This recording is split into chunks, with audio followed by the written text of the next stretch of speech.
पढ़ाई करनी स्टार्ट करी ना, तो वो मोमेंट मैंने याद किया कि जब मैंने अपने आप से एक प्रण लिया था कि भाई की रैंक लानी है। ठीक है, तो मैं आप सभी को ये एक बात बोलूंगा कि वो मोमेंट याद करो जब आपने 10वीं के बाद किसी भी एक दिन, हो सकता है 10वीं के अगले दिन ना सोचा हो, लेकिन किसी एक दिन आपने एक ड्रीम कॉलेज के बारे में सोचा हो, और आप ये सोचो आपने उसके लिए सेक्रीफाइस किया है कहीं ना कहीं। ऐसा नहीं है कि आपने सेक्रीफाइस नहीं किया है। ठीक है, हो सकता है आप कभी आपके घूमने जाने का मन हो और आप नहीं गए, हो सकता है आपके घर में कोई पार्टी हो और आप हट गए हो, कभी शादी हो आप नहीं गए हो। ठीक है, अगले दिन एग्जाम है, उसकी टेंशन में आप रात भर सो नहीं पाए, दैट्स ऑल्सो सेक्रीफाइस। ठीक है, तो ये जो चीज है ना, सेक्रीफाइस है, आपने किसी न किसी एक चीज के लिए किया, शिद्दत के साथ किया। ठीक है, लेकिन कहीं ना कहीं कुछ यस और नो के कॉम्बिनेशन थे, आपने कहीं पे यस बोल दिया किसी चीज को करने के लिए, कहीं नो बोल दिया, और आज आप कहीं ना कहीं उससे बहुत दूर हो। ठीक है, तो आपको मैं ये कहूंगा कि जिस भी ये 2-2.5 साल का आपका जिनका भी जो भी टेन्योर था, किसी का 2.5 साल होगा, किसी का 2 साल होगा, जो भी ये टेन्योर था, बस आप वो फीलिंग याद करो जिस दिन आपने ये अपने आप से प्रण लिया था कि चाहे जितनी प्रॉब्लम आ जाए मैं फिर भी पढ़ूंगा, मैं फिर भी पढ़ूंगा। तो जब आपने वो प्रण लिया था ना, जस्ट उस फीलिंग को देखना वो कितनी प्योर थी, और उस दिन आपने कितना दृढ़ संकल्प लिया था अपने से कि प्रॉब्लम आएगी, हो सकता है मुझे समझ ना आए, हो सकता है मुझे क्वेश्चंस लगाने पड़े, हो सकता है मुझे रात भर जागना पड़े, मैं जागूंगा। और आज जरा खुद से सोच लो, किसी ने तुम्हें ज्यादा डिरेल नहीं किया, तुमने खुद के कुछ डिसीजंस ऐसे लिए लाइफ में कि आज जहां पर तुम अपने आप को देख रहे थे वहां पर हो नहीं। सच बताओ कि जितना आपने अपने लिए सोचा था और आपने अपने लिए करा, ठीक है, क्या उसमें डिफरेंस है, हाँ या ना? सच बताना, दिल से बताना। ठीक है, एक टॉपिक बचा है, कुछ क्वेश्चंस बचे हैं, आराम से फ्री हो जाओ। But I just want to know कि whether you have given your 100% with true heart to whatever you want to achieve, हाँ या ना? क्या आपने अपना 100% शिद्दत के साथ दिया? क्या दिया उस चीज? नहीं बेटा, एक बच्चा कह रहा है रुलाओगे क्या? मैं रुलाने के लिए नहीं आया, मैं सच्चाई बता रहा हूँ। ठीक है, मैंने आईआईटी निकाला, मेरे को पता है मैंने कई चीजें सेक्रीफाइस करी, और मैं बच्चों को कहता हूँ हर चीज सेक्रीफाइस करके आईआईटी पाना बहुत बड़ी चीज नहीं है, तुम्हें हर चीज मिलनी चाहिए। ठीक है, आज आप अपने ही ड्रीम से, अपने ही एक्शंस की वजह से, अपने ही यस और नो के कॉम्बिनेशंस की वजह से आप उससे दूर हैं। ठीक है, और मैं हमेशा कहता हूं, मेरे पापा हमेशा कहते हैं बेटा your whole life is a combination of yes and no. मैंने आपको पहले भी बताया, ठीक है, your whole life is a combination of yes and no. ठीक है, आज आपके पास अभी भी समय है कि आप अपना 100% देते हो या नहीं। क्या आपने जो वो पहले दिन या किसी भी दिन वो शिद्दत के साथ जिस कॉलेज के बारे में आपने सोचा कि मैं इस कॉलेज में जाना चाहता हूं या जाना चाहती हूं, क्या आपने खुद से सच्चाई से उस चीज को पाने के लिए फाइट मारा?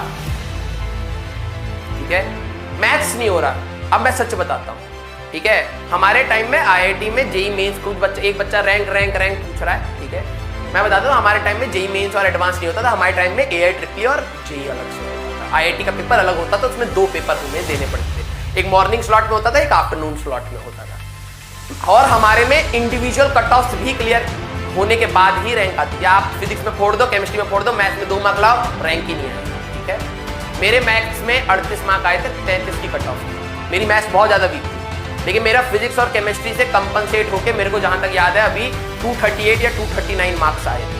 ठीक है, and that gave me rank around 4800। ठीक है, आई वॉज एक्सपेक्टिंग, क्योंकि गलतियां तो सबसे होती है, मैं भी एग्जाम में गया था तो मेरे से भी गलतियां हुई थी, कुछ कैलकुलेशन गड़बड़ हुई थी तो मैंने भी खराब किया था और वो फ्रस्ट्रेशन हुई। ठीक है, वो फ्रस्ट्रेशन आज तक याद है कि मैंने ईडीटीए केमिस्ट्री में होता है, मैंने उसका इतनी बार स्ट्रक्चर, इतने एग्जाम दिए, इतने टेस्ट सीरीज दिए, हर बार आंसर सही करा। एग्जाम 2010 में आया, 5 मार्क का क्वेश्चन आया और मैं गलत कर गया। ठीक है, गलतियां हमसे भी होती हैं, हम भी इंसान हैं, लेकिन मैं ये अपने आप को मानता था कि मेरी जो 100% गिव अप देने की जो मेरा डिसीजन था वो सही था। मैंने 8 दिसंबर के बाद एग्जाम से एक रात पहले तक इतनी मेहनत करी। मैं ये नहीं कहता कि यार मैं टॉपर पैदा हुआ था, नहीं, ठीक है, मैं ये भी नहीं कहता मैं टॉप 100 का स्टूडेंट हूँ या टॉप 1000 का हूँ या टॉप 5000 का हूँ। मेरे को रैंक से मतलब नहीं था जब मैं ड्रॉप किया था, और आपको पता हो मेरी रैंक पहले आ चुकी थी, लेकिन मैंने इंप्रूव करने के लिए करा था। और वो भी ये नहीं कि मेरे को इंप्रूवमेंट इतना चाहिए कि मैं टॉप 1000 में आ जाऊँ, नहीं, मेरे को ये था कि मैंने अभी शिद्दत से नहीं पढ़ा था। मैं जब फर्स्ट अटेम्प्ट दिया था तो मैंने शिद्दत से नहीं दिया था, और मैं उस चीज से सेटिस्फाइड नहीं था कि मैंने अपना 100% दिया ही नहीं। रैंक आ गई, उससे क्या करूंगा, मैंने अभी अपना 100%, और जब मैंने अपना 100% दिया तो I was satisfied with that rank. ठीक है, मेरे को पता था गलतियां हुई हैं, लेकिन मैं खुश था कि मैंने एटलीस्ट अपना 100% दिया, because that's what I deserve. मैं जिंदगी भर ये नहीं सोचूंगा कि यार काश मैंने 100% दे दिया होता और आज मेरी लाइफ अलग होती। नहीं, ठीक है, तो मैं आप सभी से कहता हूँ, ठीक है, कोई बच्चा कह रहा है कितने दिन में IIT क्रैक हो जाती है, बेटा कईयों से 2 साल में नहीं होती, कईयों से 3 साल में नहीं होती, कईयों ने पढ़ा भी नहीं होता IIT तो क्रैक हो जाती है। कोई ऐसा नहीं होता कौन सी बुक पढ़ने से IIT क्रैक हो जाती है। अगर ऐसा कुछ होता तो हर कोई वही किताब पढ़ रहा होता। सर मेरी मैथ्स वीक है, मेरी भी थी, ठीक है, तब भी क्रैक। ये परमुटेशन कॉम्बिनेशन है भाई, यस एंड नो का कॉम्बिनेशन है, जो अगर आपका लक, अब आपने पूरी 2 साल अच्छी तैयारी करी, आखिरी दिन तबियत खराब हो गई, चला गया, क्या आप जिंदगी भर ये बोलोगे कि यार कि पढ़ नहीं पाए? नहीं, किस्मत को आपको एक्सेप्ट करना पड़ेगा, लेकिन आपके हाथ में कर्म,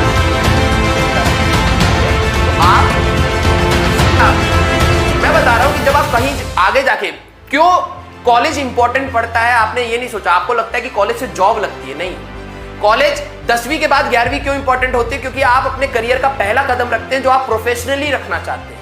आप मेडिकल लेते तो आप डॉक्टर बनना चाहते हैं, इंजीनियरिंग लेते तो आप इंजीनियर बनना चाहते हैं, कॉमर्स लेते तो आप CA, अकाउंटेंट, कुछ भी बनना चाहते हैं। Means that was your first step and this is your second step in your professional life where you fulfil your dreams, ठीक है। ये इसलिए मैटर करता है कि आप कहां से अपनी शुरुआत करते हो।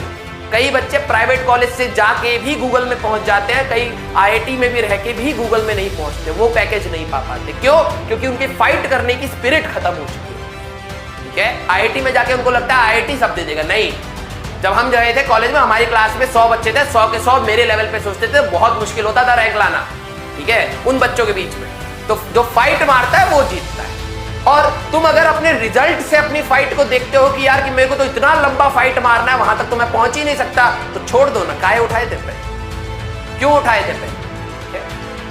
गिव अप करना is always an option and you always have the options to say these two, and now when you choose any of these, ठीक है, that will always give you consequences. अगर आप गिव अप करना चाहते हो, yes बोलते हो तो उसके कॉन्सिक्वेंसेस अलग है, नो बोलते हो तो उसके कॉन्सिक्वेंसेस अलग है, ठीक है। Now you decide what you want, ठीक है। लाइफ में ना बेटा, आगे जब जाओगे ना, बहुत से लोग डिमोटिवेट करेंगे, और आपको अपने हिसाब से अपने आप को मोटिवेट करना पड़ेगा, आपको अपने आप को बरगलाना पड़ेगा, समझाना पड़ेगा कि नहीं भाई, करते रहो, ठीक है। Never give up spirit.